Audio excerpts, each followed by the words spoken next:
So, back in 2023, something really fundamental shifted in the skies over Pakistan. I mean, the entire structure of how the country manages its airports and air travel was split right down the middle. So let's dive into this major shakeup and see what it really means for the future of aviation in the region.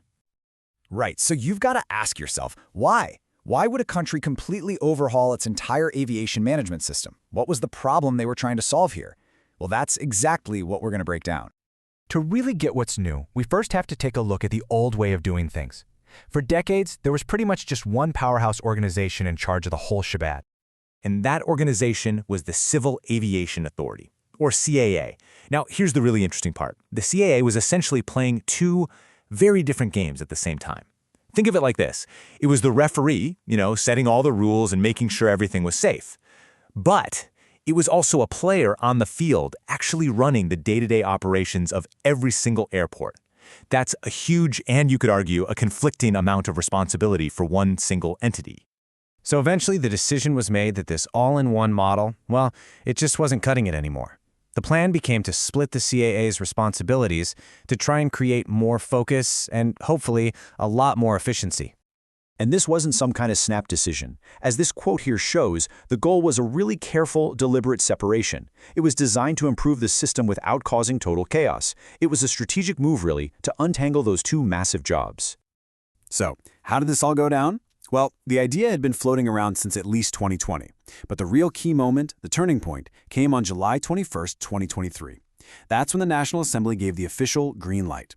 That one legislative vote paved the way for creating a brand new authority, which led to the new setup you're about to see.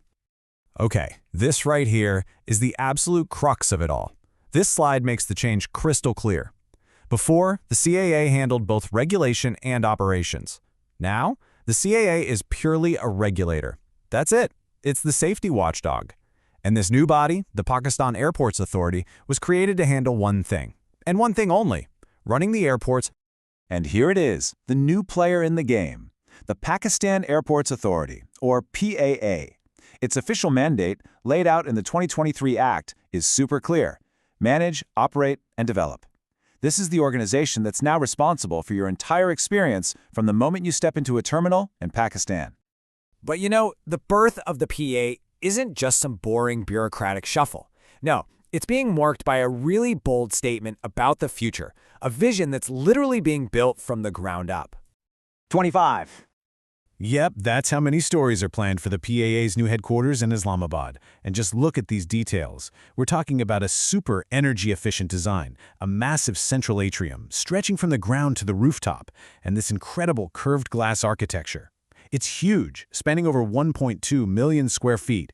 This building is more than just an office. It's a symbol of ambition. It's designed to scream modern and forward-thinking. But okay, a flashy headquarters is one thing. The PAA's real work goes way beyond one impressive building. Its responsibility is absolutely massive, covering the entire country's airport network. And here's the key to understanding just how big its job is. The AA's authority is comprehensive. It doesn't just manage a few key hubs. Its jurisdiction covers all airports and all air navigation services across the entire nation. And yup, that definitely includes the big three. The major international gateways in Islamabad, Karachi, and Lahore, they all fall under the PAA's management now. I mean, these are the arteries of Pakistan's connection to the world, and the PAA is now in charge of keeping them flowing smoothly. All right, so we've gone through the what, the why, and the how. But let's get down to the most important question, right? So what?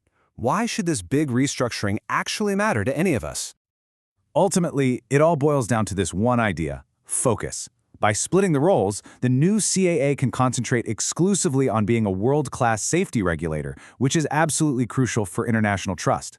Meanwhile, the new PAA can dedicate all its energy to improving the airports themselves, making them more modern, more efficient, and maybe even attracting private investment. For travelers, the big hope is a much better, much smoother experience from curb to gate. It's all about specialization creating brand new opportunities. So, we're left with this final thought. The pieces are all in place. The ambition is crystal clear, from a futuristic headquarters to a brand new mandate. But the real question, the big one, still remains. Can this one major split, this creation of one new authority, truly redefine an entire nation's connection to the rest of the globe? Well, only time will tell.